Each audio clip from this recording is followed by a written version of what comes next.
The Philadelphia Phillies lose the series to the New York Mets. They've been shut out in back-to-back games for the first time since 2018. And the offense, well, they need to wake up because they've been awful lately. All of that on today's Locked On Phillies.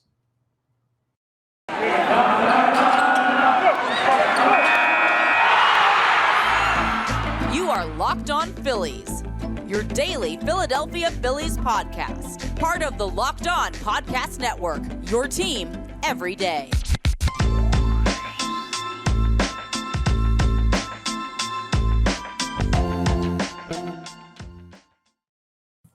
Yes, this is Locked On Phillies. I'm your host, Connor Thomas. Been talking Phillies baseball for years over on 97.5 The Fanatic on the radio. Happy to be here with you as your host of Locked On Phillies, and I want to thank you for making Locked On Phillies your first listen every day. We're free and available wherever you get your podcasts. A special thank you. If you haven't seen the tweet on our account at LO_Phillies on Twitter, I retweeted it from my account at Connor Thomas 975. But yes, we have hit 100,000 downloads for the year. So a heartfelt thank you to everyone out there who listens, who watches, does all the good stuff, rating, reviewing, subscribing. That helps us continue to grow this podcast, this YouTube channel, everything like that. So thank you to everybody out there for that. It's sincerely appreciated, more than you know.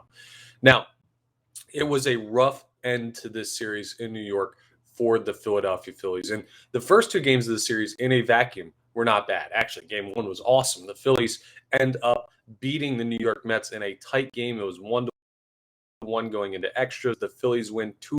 Matt Vierling throwing out the winning run at home plate in the bottom of the ninth with 2 outs. Well, 1 out, makes the catch, and then throws out the winning run in Starling Marte, who would have gotten the game finished for the New York Mets by scoring there. And then the Phillies go and they win it in extra innings. An awesome game. I was so hyped up after that game on Friday night. It was unbelievable. Then Saturday, you come out and you lose 1-0 in a game that Jacob deGrom started. Aaron Nola goes complete game, and he only allows 1 run.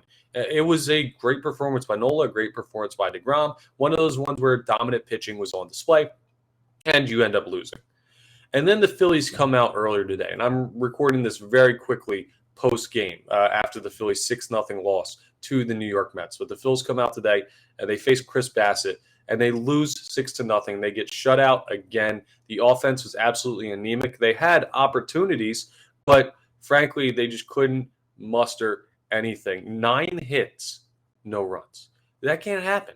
That's the inability to string things together. Now, 9 hits and not scoring, you know what that tells me? Because the Mets scored 6 runs on 10 hits. That means there's holes in this lineup right now. And if you look at it, well, okay, Kyle Schwarber's hurt. That's your leadoff guy. Changed around where Bryson Stott hits. Now you need guys like Nick Maton, who played yesterday, to make an appearance in the starting lineup. Like you need. Here's what I'll say about this team's offense. They're good when they're at full strength. They're competitive when they're at full strength. But there's not a lot of depth with this team. That's the difference between them and a team like the Mets or the Dodgers or the Astros or the Yankees, the Braves even. Like those teams, when they're not at full strength, have enough depth to be really competitive still, and that's why they're elite teams. The Phillies are on the fringe of that. Like their starters are as good as any starters in baseball, I think. And I'm saying starters at positions, starters on the mound, your top bullpen guys, like the main guys in each role for the Phillies are competitive. But when you have injuries, well, the Phillies don't have a lot of depth. And we've seen that since Kyle Schwarber went down with a calf strain. Now, he pinch hit in yesterday's game, which is a sign that it's nothing major. He'll hopefully be back at some point during this Cincinnati Reds series, but still listed as day-to-day. We got some news today from Rob Buxton pregame that Bryce Harper is going to be taking on-field batting practice at Citizens Bank Park tomorrow. He's staying back from the team's road trip to Cincinnati to do some work at Citizens Bank Park. The next step after on-field batting practice is simulating high velocity is what they called it. So getting in the cage. So get in the cage, you'll see mid to upper 90s, see what it's like to face major league pitching again. And that'll be another stress test for him. And then he'll start a minor league rehab stint, which will probably be like a week and a half or so down there. But the Phillies have to deal with what they have right now. And this effort over the past couple of games is not good enough offensively. Defensively, pitching-wise, has been pretty good, besides the 4th inning today for Zach Wheeler, where he got kind of hit around a little bit. That was not good, but the Phillies' defense and pitching was good in this series. The offense was what let them down, and the Mets have a really, really good pitching staff, but those are the teams you're going to have to compete against in October. You think about the really good teams in 2007 and 2008, the World Series winning team, 2009, a team that went to the World Series again for the Philadelphia Phillies. And if you remember back that far, because it's been over a decade, those teams wouldn't go out and get shut out regardless of who they were. Like, of course, there were shutouts at some points, but they wouldn't get dominated by elite pitching like this team gets dominated. Their offense was elite, and they played up to the level of those pitchers. This offense is really, really good. Are they consistently elite? I don't know that I can say that about them, or at least this iteration of the Philadelphia Phillies. And today we certainly did not see it. It just too many guys not coming up with big at bats in big spots. Bryson Stott had 1 hit. Rhys Hoskins 1 hit. Alec Bohm 1 for 5. JT Realmuto 0 for. Now Nick Castellanos was 2 for 4. One of those a garbage time double just happened in the bottom of the 9th inning. Derek Hall 1 for 4. Gene Segura 1 for 4. Brandon Marsh 1 for 2. Like Matt Vierling 0 for 4. Here's the thing. A lot of guys had a hit, but the great teams have guys that get hot and have multiple and have them in big spots. The Phillies just their hits were spread out, and it just didn't come through. And no one left the yard. The power just wasn't there today. Yeah. I'm nitpicking because this is the New York Mets, and they're a tough team. And the Phillies played a competitive series outside of the last 6 innings of today's ball game. They're going to be fine. They're still in playoff position. I still firmly believe that they are a playoff team, and the schedule is going to get easier once they finish the 4-game set with the New York Mets coming up starting this coming Friday, because that's for 4 more games in Philly. Hey, maybe that series will go different. 4 games in Philly on your home turf as opposed to having to go up to Citi Field. Hey, maybe that plays in. And when you play the Cincinnati Reds starting tomorrow, we'll preview that in tomorrow's episode of Locked On Phillies. When you jump into the series with the Cincinnati Reds, that's one that you've got to absolutely dominate that team on both sides of the baseball, offensively, defensively, with the pitching and defense, of course. Right now, there's just some slight alarms going off in the back of my head. And I actually kind of brought this up to you guys if you listened to an episode earlier this week. Might have been Monday or Tuesday. I was talking about, this was Sandy Alcantara and post the Sandy Alcantara game. I was like, okay, the Phillies found a way to beat him. It took scraping together some runs, and the Phillies offense just felt off to me. It feels like they're slumping right now. And coming up, actually, I'm going to tell you in the next segment why this might not be the worst thing in the world that they're slumping right now. There's a bit of a silver lining to it, and I'll discuss that in the next segment. But right now, I'm just saying that this team has to realize they're slumping and wake up. This is not an acceptable offensive output. And guys like Nick Castellanos and JT Realmuto, who started to heat up and have now cooled off. Rhys Hoskins has cooled off a little bit here. Alec Bohm is starting to cool off. I mean, the whole team's really starting to cool off. We're back in the tread water zone, which is okay. They got really hot, and now it's tread water in the second wild card spot and hang out there and do what you can to stay alive there. The good news, the Brewers and Cardinals just played a series against each other, so those teams aren't, one of them is not gaining ground at any given time. They can't both win when they play each other, so that's good news. And you've still got a sizable lead over the San Francisco Giants, who are the second team out of the last wild card spot. So it's all good news. The standings still point in the Philadelphia Phillies direction. They still have an easy schedule the rest of the way, but this is also looking forward to the playoffs. I'd be slightly disappointed if the Phillies made the playoffs and when they go to whoever they play, whether it's 3 games down in Atlanta, whether it's 3 games in St. Louis or Milwaukee against the NL Central champions, depending on what wild card spot the Phillies end up with. If they make it into the playoffs just to get absolutely dominated by some elite pitching, that would be annoying. It wouldn't mean the season was a waste because they will have made the playoffs for the first time in a decade, but I want this team to be able to compete against teams like the New York Mets. And for part of this series, they did. And for the second half of this series, well, they really didn't. So disheartening a little bit. Not only that, but Corey Knebel leaves the game with an injury. Kyle Schwarber had been dealing with the calf strain we talked about. So some injuries starting to plague this team again. All this stuff kind of going haywire right now. It's a little bit of a disheartening performance on Sunday for the Philadelphia Phillies, but next segment, I'll tell you why they're just fine. We'll discuss it coming up. It's just a rough end to a series. But the Cincinnati Reds come up next, and this is, if there is a good time to slump, this is the time to do it. I'll explain next on the next segment of Locked On Phillies. All right, I want to tell you about LinkedIn.com. You're gearing up for fall, and you need the right people on your team to help your small business fire on all cylinders. And LinkedIn Jobs is here to make it easier to find the people that you want to talk to faster and for free. You create a free job post in minutes on LinkedIn, reach the network of 810 million people, the world's largest professional network. You'd add the job and the purple hiring frame, the hashtag hiring, to your LinkedIn profile. Simple tools like screening questions make it easy to focus on the right candidate. And that's why small businesses rate LinkedIn Jobs #1 in delivering quality hires versus leading competitors. LinkedIn Jobs helps you find the candidates you want to talk to faster. I don't know if you know this, but every week, nearly 40 million job seekers visit LinkedIn. So post your job for free at linkedin.com/lockedonmlb. That's linkedin.com/lockedonmlb, and you'll get to post your job for free. Terms and conditions do apply. Okay, let's talk about why this would be a good time for the Philadelphia Phillies to be slumping. There's never a good time for the Philadelphia Phillies to slump, right? You're playing a big playoff caliber opponent in your division on the road, an exciting series. These are the type of series that can really get a fan base into a team that the fan base is a little bit wary about because of the collapses of previous years when we're talking about the Philadelphia Phillies. And then you come out and you get shut out 2 games in a row. And that's disheartening for some people who may be casual fans. Some people who may have been in on this team now look at the past couple games' performance and are a little closer to being out. It's never a good time to slump. But why is this maybe the best possible time to slump when you look at the remainder of the schedule? It's the hardest stretch. Let me explain what I mean. This team could be firing on all cylinders, and they could still have trouble with Jacob deGrom, Max Scherzer, Chris Bassett up there in New York.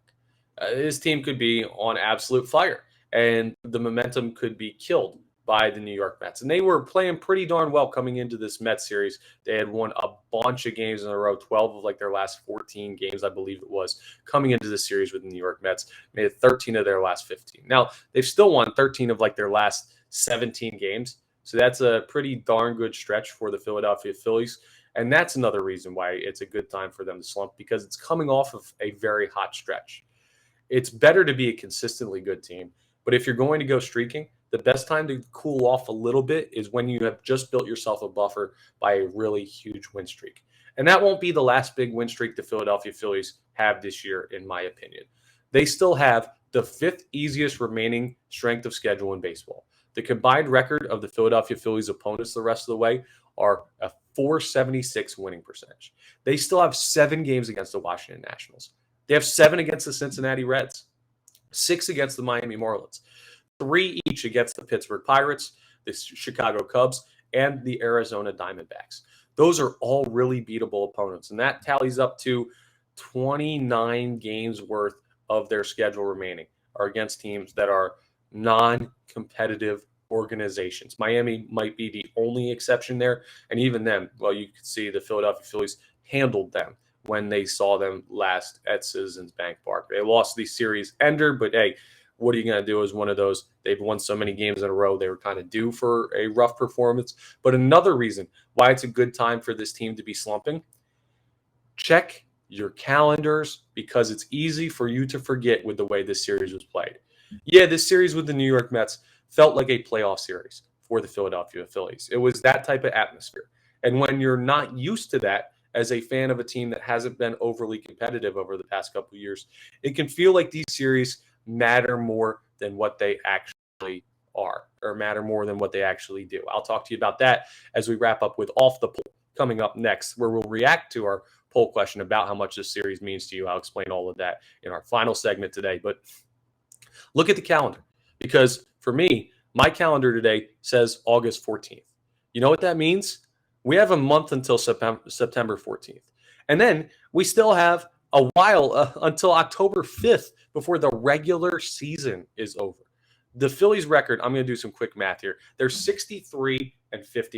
So if you just add those two numbers together here, I'm going to sound this out because I'm terrible at math. 63-51, 114 games. 162 minus 114. They still have almost 50 games remaining. This felt like, this felt like the 2007 stretch run where the Phillies played the Mets with like a week to go. That's not what this series was. They have 48 games left. If you're going to slump, now's the time to do it because there's plenty of time still to make it up. The schedule gets easier. You're about to round out your series with the New York Mets with this 4-game set coming up and a chance to rebound there. But even if you don't, the Phillies will then they'll play 3 against the Reds, 4 against the Mets. That takes 7 off, and that means they'll have 41 games to make all that time up. And against low-level opponents, they've got a really, really great chance to make up for this. And the right time to streak? Late September. September like 20th and on.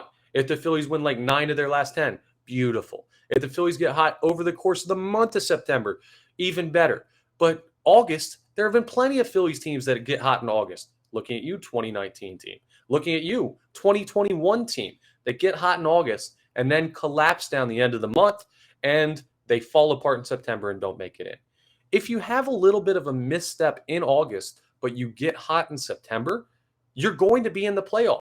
This is not the point where they need to have their hot stretch. So for me, when I'm looking at it, you don't ever want your team to slump. That's not what I'm saying. That, I'm glad the Phillies are slumping. I'm saying that I always talk about September being the month that matters. September gets you into October, as long as you're not the race by that time. And the Phillies will be in playoff position when they get to September. Mark my words. The schedule's easy enough. Got a couple more games worth in this month. And they'll still be in a playoff spot.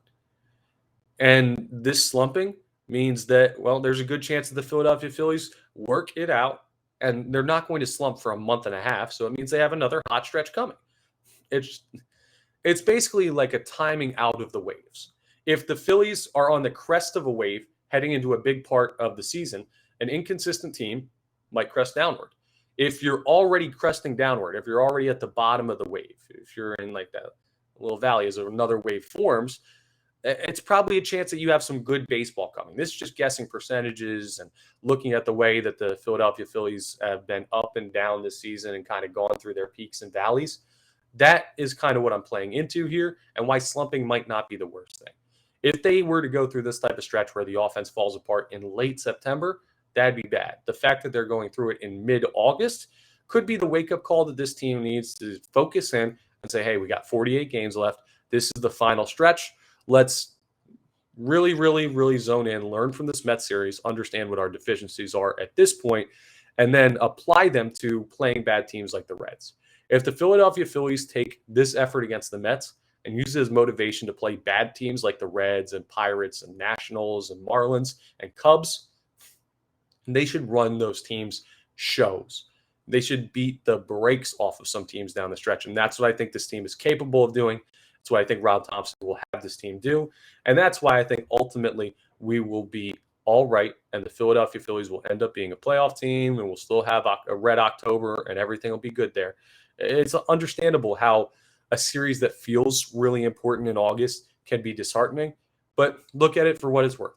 The Phillies just lost 2 baseball games out of 3 in the middle of August in a wild card race that they're still firmly in and still would make the playoffs if the season ended today. They've still won like 13 of their last 17, which is great. If they win 13 games to 4 losses the rest of the way, they're going to be absolutely a lock playoff team. And they don't even have to do that much. So deep breaths. It's okay to be upset over these games, but don't let it lead to panic for the season in total because the Philadelphia Phillies are still going to be okay long term. Just, again, I keep saying the word disheartening, but that's what it is when you look at the opportunity they were presented with this weekend and what they did with it. Now, coming up on Off the Poll, I asked a question on our Twitter poll. We got a bunch of responses about how this Mets series and the outcome of the series with the New York Mets could affect your feeling on the Philadelphia Phillies as a whole. And some interesting responses there that somewhat echo what I was just talking about. We'll discuss it next on the final segment of today's Locked On Phillies. Okay, let me tell you about our friends over at BetOnline. BetOnline.net is the fastest and easiest way to check in on all of your betting needs. You can find all your favorite sports and events at the #1 online source for odds, lines, and games. Find reviews and news of every league, including Major League Baseball, the NFL, the NBA, the NHL, combat sports, esports, and even golf. BetOnline continues to be the top online resource for all your sports wagering information. From live in-game betting, scores, and podcasts, they have you covered. So head to BetOnline today or use your mobile device to learn more about the action happening today. BetOnline, it's where the game starts. Okay, so it's time for Off the Poll. Now, Off the Poll is a segment where we ask a poll question on Twitter. Get it? Off the poll. It's like hitting a home run off the foul pole. Yeah, you understand the play on words. And you respond to the poll question with your vote. And then the next episode, which is today's episode, I respond to your responses. It's kind of a call and response type thing where I get the feedback from you out there in the fan base. And our Off the Poll question exactly asked on Twitter at @LO_Phillies was, will the outcome of this Phillies-Mets series affect whether or not you're in or out on the Phils? One way or another. Can it completely affect you in? Can it completely push you out, or like pull you in on the team, rather, I should say? And we got a good number of responses on this one compared to what we normally get. And the options were yes, need to compete, or no, just one series. And this should make you feel better out there if you're worrying about what happened with the New York Mets and this series and getting shut out in back-to-back games and losing the series. 2 games of 3 up there in Citi Field. Well, here's how the majority of fans who responded to this were feeling on Friday when I posed this question before the series started. 71% of responders said, no, this is just one series. And I agree with them. That's where I stand. 29 did say, yes, they need to compete. I think through the first 2 games, they showed you that they will compete. Now, the no just one series crowd, though, seems to be the one that I line myself up with more because of what I just said about, hey, it's just 3 games in the middle of August. It's okay if they slump now as long as they get hot in September, as long as they push their way into the playoffs. 48 games still, a lot of time to make up. So if you're feeling disheartened today, maybe you were one of those people that voted no just one series and you're caught as a prisoner of the moment, because there was a point today where I tweeted out that this was a nightmare of a Sunday of baseball. And I felt that way, and I still do. It was a nightmare of a Sunday, but one Sunday doesn't make Major League Baseball. This is not the NFL where any given Sunday, no, that's not how this works. Any given Sunday doesn't affect anything. One game on a Sunday in August doesn't affect anything, okay? There's so much time left, and this one series does not undo everything Rob Thompson has done since he's been here. I think he's like now 41-22 or something as a manager of the Philadelphia Phillies. It doesn't affect what we've seen from this offense, this pitching staff. Zach Wheeler had a rough day today.